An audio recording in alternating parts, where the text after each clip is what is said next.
오늘은 신자의 국가관입니다. 따라합시다. 신자의 국가관. 국가에 관한 그리스도인의 삶, 가치관, 세계관이죠. 이것 하나로 모든 것을 다 요약 정리할 수 없습니다. 국가에 관한 이론이 얼마나 많습니까? 그런데 하나님께서 우리에게 말씀하시는 국가에 관련된, 그리스도인이라면 국가에 관련된 기본적인 가치관, 세계관은 있어야 된다 하는 차원으로 이 말씀을 같이 나누려고 합니다. 가장 우선적으로 하시는 말씀은 뭐냐면 우리 13장 1절입니다. 우리 다 같이 읽어보겠습니다. 13장 1절 시작. 각 사람은 위에 있는 권세들에게 복종하라. 권세는 하나님으로부터 나지 않음이 없나니 모든 권세는 다 하나님께서 정하신 바라. 여기서 말하는 모든 권세, 이게 노골적으로 말을 하진 않았지만 어떤 정부를 말할까요? 로마 정부를 말합니다. 지금 사도 바울이 로마 교회 편지를 쓰는 것 아닙니까? 그러니까 여기서 말하는 권세는 로마 교회가 속하 있는 그 로마 정부를 말하거든요. 그 로마 정부는 어떤 정부입니까? 기독교인들에게 우호적인 종교입니까? 아니면은 기독교인들을 핍박하고 멸망시키려고 하는 그런 종교입니까? 그런 정부입니까? 기독교를 탄압하는 정부거든요. 그래서 네로 황제 같은 경우에는 성경책을 다 가져다가요, 모아다가 불태웠습니다.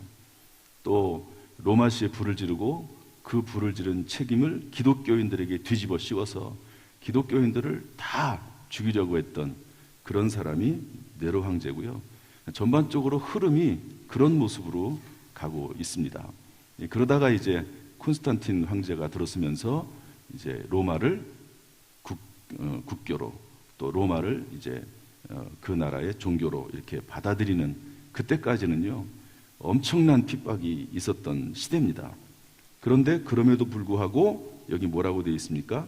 각 사람은 위에 있는 권세들에게 복종하라.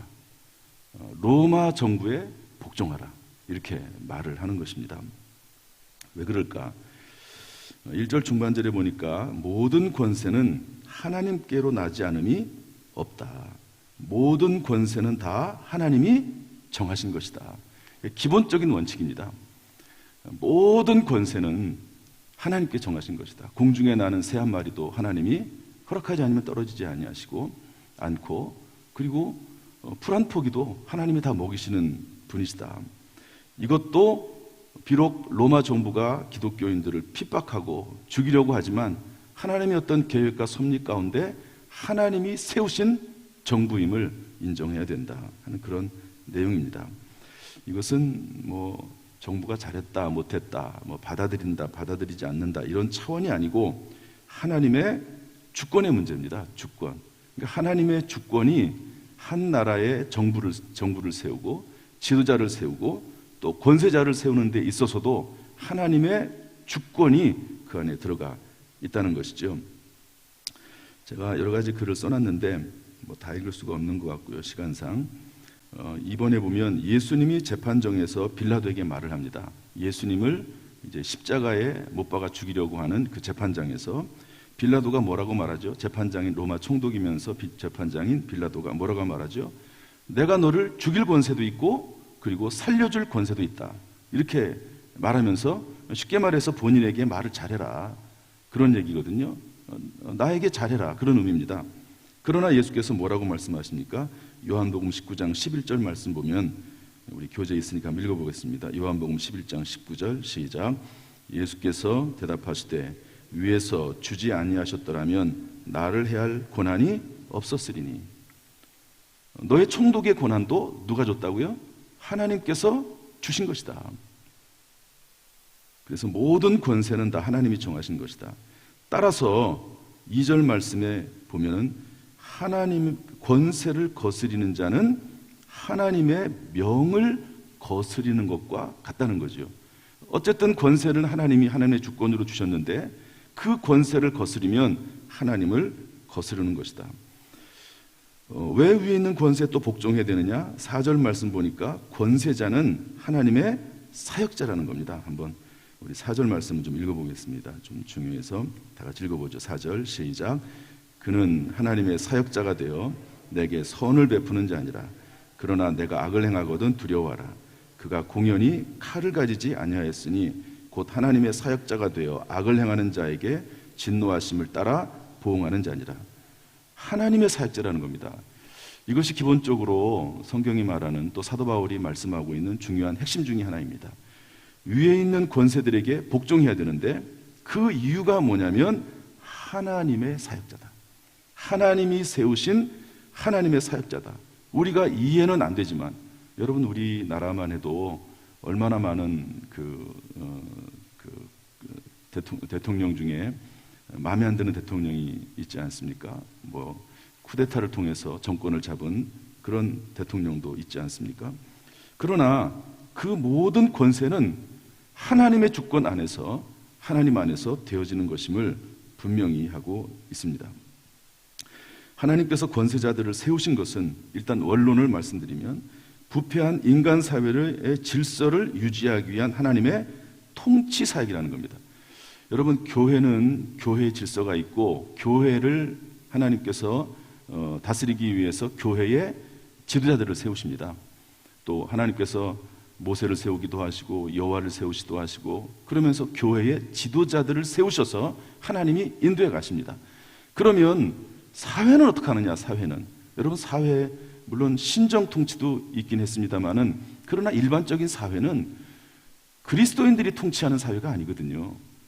거기에 그렇다고 해서 그리스도인이든 아니든지 간에 사회의 질서를 유지하기 위한 하나님의 주권을 발휘하는데 그게 뭐냐면 정부라고 하는 것입니다. 그래서 하나님의 통치 사역 중에 하나가 국가고 그리고 정부인데요. 이러한 하나님이 주신 것이라고 하는 권세를 주신 것이라고 하는 사실을 권세자들이 깨닫든지 깨닫지 못하든지 간에 하나님의 통치 목적을 이루기 위해서 세상 정부가 존재한다는 것입니다. 그래서 권세자들은 성경적인 원리에 따르면 사회 질서를 유지하기 위한 하나님의 목적에 수종들고 있음을 인식해야 됩니다. 본인이 그것을 느끼든지 간에 하나님의 세우신 국가 권력을 세우신 하나님의 목적에 수중들어야 된다 하는 것이죠. 사도 베드로도 같은 말씀을 하고 있는데 베드로전서 2장 13절 14절 말씀 한번 읽어보겠습니다. 베드로전서 2장 13절 14절 시작. 인간의 모든 제도를 주를 위하여 순종하되 혹은 위에 있는 왕이나 혹은 그가 악행하는 자를 징벌하고 선행하는 자를 포상하기 위하여 보낸 총독에게 하라.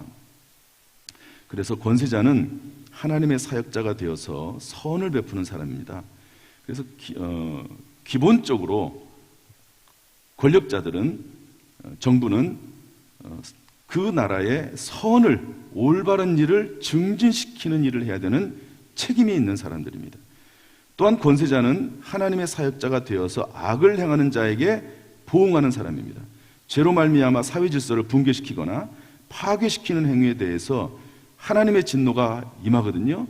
그런데 그 하나님의 진노가 누구를 통해서? 권세자들을 통해서 법을 집행함을 통해서 공의의 시행 과정을 통해서 이루어지게 된다 하는 것입니다. 그러니까 하나님은 정상적인 정부, 정상적인 권력에 대한 말씀을 지금 드리는 겁니다. 하나님께서는 각 나라마다 권력자들을 세우시고 권세들을 세우시고 그들을 통해서 선을 행하는 자에게는 상을 베풀고 악을 행하는 자에게는 법을 집행해서 그들을 징벌하도록 만든 것이 하나님의 세우신 교회 국가 권력이다 하는 것을 말씀하고 있습니다. 그러므로요, 국가 권력자들, 시에서 일하는 시장이라든지 또는 모든 대통령이라든지 이런 분들은 기본적으로 두 가지입니다. 그 민족 국가 가운데 정말 잘하는 사람들, 그런 사람들을 잘 이렇게 더 잘하도록 격려하고 또 상을 주고 하는 역할을 하고 또 그렇지 않은 사람들에게는요 엄격하게 법 집행을 해서 그런 일이 일어나지 못하도록 그 사회 질서를 지키도록 하는 역할을 사실은 그 권력자들이 해야 되는 것이죠. 뭐 요즘 뭐 권력자들이 하도 부정, 부패 이런 이야기들이 많아서 한국에, 특별히 한국에는 가장 이렇게 신뢰받을 수 없는 사람 중에 하나가 정치가다, 이렇게 말을 하는 분들도 꽤 있지만은요, 어쨌든 성경적인 원칙은 그렇습니다. 따라서 사도 바울이 위에 제시한 이 말씀은 하나님이 권세자들을 세우신 목적, 하나님의 사역자로서의 역할 안에서 정당성을 가집니다. 이거는 성경에 없는 말씀이죠. 그러나 또 다른 성경 말씀을 참고로 해서 보면 그렇습니다. 여러분, 공회에서 사도들이 복음 전도를 하죠. 그런데 복음 전도를 하지 못하도록 그들을 붙잡아다가 예수 그리스도의 부활을 전하지 말라고 얘기합니다. 그랬더니 여러분, 공회라고 하는 것은 입법, 사법, 행정권이 다 들어가 있는 그 당시에 가장 권력 중의 권력이거든요. 그런데 그 공회에서 제사장들, 서기관들, 바리새인들 이런 그 당시에 지도자들이 아주 엄하게 말을 하고 있거든요. 그러면은 잘못하면 그 말을 듣지 않으면 매를 맞을 수도 있고, 심지어는 로마 법정을 통해서 죽음을 당할 수도 있고, 종교 재판을 통해서 돌에 맞아 죽을 수도 있습니다. 그럼에도 불구하고 사도들이 뭐라고 말을 하죠? 사도행전 5장 29절에 보면 베드로와 사도들이 대답하여 이르되 사람보다 하나님께 순종하는 것이 마땅하니라. 따라합시다. 사람보다 하나님께 순종하는 것이 마땅하니라. 그래서 그 당시에 최고의 권력인 공회에 대해서 반대합니다. 그들의 명령에 대해서 받아들이지 않습니다. 사드락, 메삭, 아벳노고가 이제 느부갓네살 왕에게 대항을 하죠. 금신상을 만들어 놓고, 느부갓네살 왕이 자기의 금신상을 만들어 놓고 다 절을 해라. 그러나 사드락, 메삭, 아벳노고는 거절합니다. 우리가 죽을지언정 우상을 숭배할 수 없다. 권력자에게 저항합니다. 다니엘도 마찬가지요. 다리오 왕이 오직 왕에게만 무언가를 구하고 기도하고 다른 어떤 종교에도 기도하지 말라고 했을 때 다니엘이 거절합니다. 그래서 하루에 3번씩 기도하는 것을 중단하지 않죠. 존 칼빈은 이런 말을 했습니다. 권력을 정의롭게 사용하지 않는 독재자들로 인해 질서가 파괴될 때, 그러니까 권력자들을 세우신 이유는 사회 질서를 세우기 위해서 그 권력자들을 세운 건데, 오히려 그들이 사회 질서를 무너뜨리게 되면 그것은 인정받은 정권이 아니다. 이렇게 칼빈은 말을 했습니다. 찰스 콜슨이라고 하는 분이 있습니다. 정치가고 미국 워터게이트, 유명한 부정부패 사건이죠. 그 주범입니다. 그런데 이 사람이 나중에 예수 믿고 변화된 다음에 시민 불복종 운동을 전개했습니다. 그래서 마땅히 시민들은 국가에 복종해야 된다. 복종 안 할 수가 없죠. 또 그리고 세금을 내려는데 안 낼 수 없죠. 또 국가가 법 집행을 하기 때문에 그것을 거역할 수 있는 사람은 아무도 없습니다.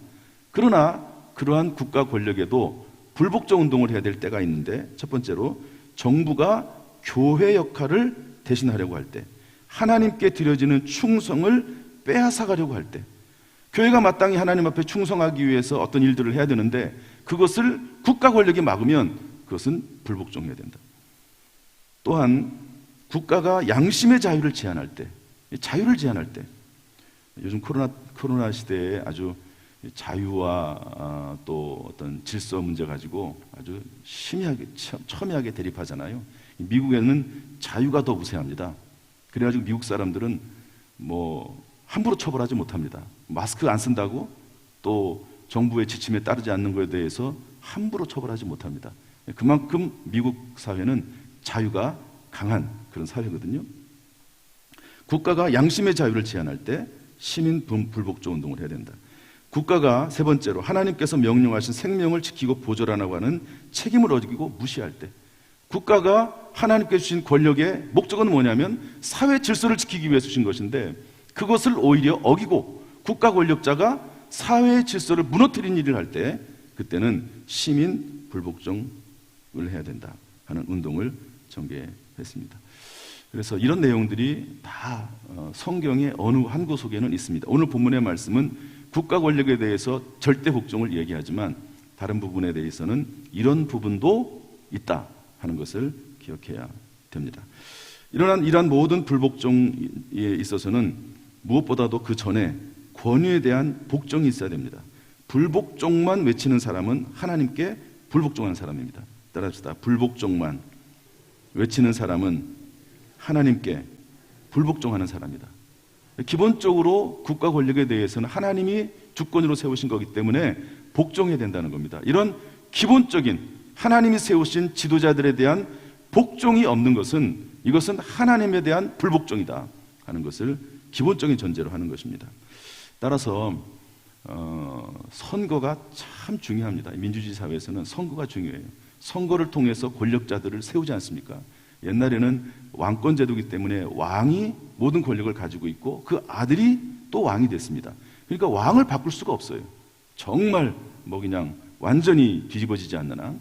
그런데 지금은 4년마다 5년마다 한 번씩 선거를 통해서 권력자들을 바꿀 수가 있습니다. 바꿀 수가 있는 거죠. 그래서 선거가 민주주의 사회에서는 선거가 엄청나게 중요한 역할을 합니다. 내년 3월에는 대통령 선거가 있고 5월에는 5월인가 6월인가요? 그때는 또 지자체 선거가 있습니다. 중요한 거거든요. 엄청나게 중요합니다. 우리의 권리를 최대한도로 행해야 되는데 이것은 우리에게 하나님 주신 권리이기도 합니다. 그래서 올바른 지도자를 세워야 되는 것이죠. 이러한 말씀의 기초에서 두 가지가 더 나와 있습니다. 기본적인 원칙은 뭐냐? 위에 있는 권세들에게 복종하라. 선한 일을 행하는 자에게 상을 주고 악한 일을 행하는 자에게 벌을 내리는 국가 권력, 정당한 국가 권력자에게 복종해라. 이런 말씀의 기초에서 두 번째로 주시는 말씀은 5절 말씀입니다. 우리 5절 말씀 다 같이 읽어보겠습니다. 5절 시작. 그러므로 복종하지 아니할 수 없으니 진노 때문에 할 것이 아니라 양심을 따라 할 것이라. 이게 무슨 의미냐면요, 진노 때문이라는 것은 뭐냐면 국가 권력이 우리를 형벌할 수 있죠. 또 감옥에 넣을 수도 있습니다. 그러나 그것 때문에 우리가 국가 권력에 복종하는 것이 아니고 양심을 따라 한다는 거죠. 이 양심을 따른다고 하는 것은 뭐냐면 이 국가 권력을 세우신 분이 누구냐면 하나님이라고 하는 겁니다. 하나님의 주권에 따르는 것이기 때문에 이것은 두려움을 따르는 것이 아니라 하나님을 따르는 것이다. 다시 말해서 우리 안에 있는 신앙적 양심을 따르는 것이다. 국가가 두려워서 따르는 것이 아니고 하나님이 세우신 질서에 따르는 것이다. 이것은 따라서 이것은 양심을 따르는 것이라고 말씀을 하고 있습니다. 그래서 권세자들에게 복종하는데 양심을 따라서 해라. 그 다음에 자연스럽게 나오는 명령 중에 하나는 따라서 세금을 바치라는 거죠. 7절 말씀 읽어보겠습니다. 7절 시작. 모든 자에게 줄 것을 주되 조세를 받을 자에게 조세를 바치고 관세를 받을 자에게 관세를 바치고 두려워할 자를 두려워하며 존경할 자를 존경하라. 사회 질서를 유지하기 위해서 하나님께서 주권으로 세운 세속 권세가 유지돼야 되지 않겠습니까? 그러기 위해서는 국민들이 바치는 세금이 있어야 되는 것이죠. 그래서 국가 권력이 하나님께 세우신 하나님의 통치 수단 중에 하나인데 이것을 유지하기 위해서 세금을 바쳐야 된다. 예수님께서 누가복음 20장 25절에서 뭐라고 했습니까? 이르시되 그런즉 가이사의 것은 가이사에게 하나님의 것은 하나님에게 바치라. 따라합시다. 가이사의 것은 가이사에게. 가이사는 로마 황제를 말합니다. 따라서 하나님의 것은 하나님께.